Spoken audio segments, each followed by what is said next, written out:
सर्वविध्वंसी विधात्री वरदे नमः। रूपं देहि जयं देहि यशो देहि दिशो जहि। महिषासुरनिर्नाशि भक्तानां सुखदे नमः।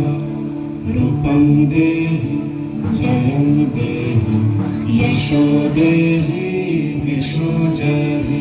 धूम्रनेत्रवदे देवी धर्मकामार्थदायिनी। रूपं देहि जयं देहि यशो देहि दिशो जहि। रक्तबीज वदे देवी चण्डमुण्ड विनाशिनी।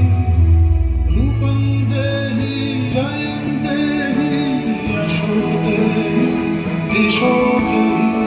निशुम्भ शुम्भ निर्नाशि त्रैलोक्यशुभदे नमः।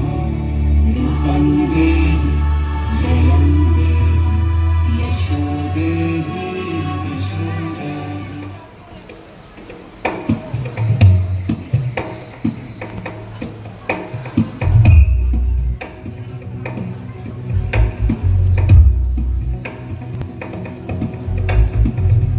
गिरिनन्दिनि नन्दितमेदिनि विश्वविनोदिनि नन्दनुते। गिरिवरविन्द्यशिरोधिनि वासिनि विष्णुविलासिनि जिष्णुते। भगवति हेशितिकण्ठकुटुम्बिनि भूरि कुटुम्बिनि भूरि कृते। जय जय हे महिषासुरमर्दिनि रम्यकपर्दिनि शैलसुते।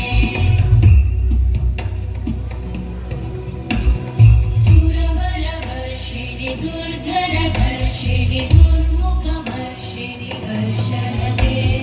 त्रिभुवनपोषिणि शङ्करतोषिणि कल्मषपोषिणि घोषरते।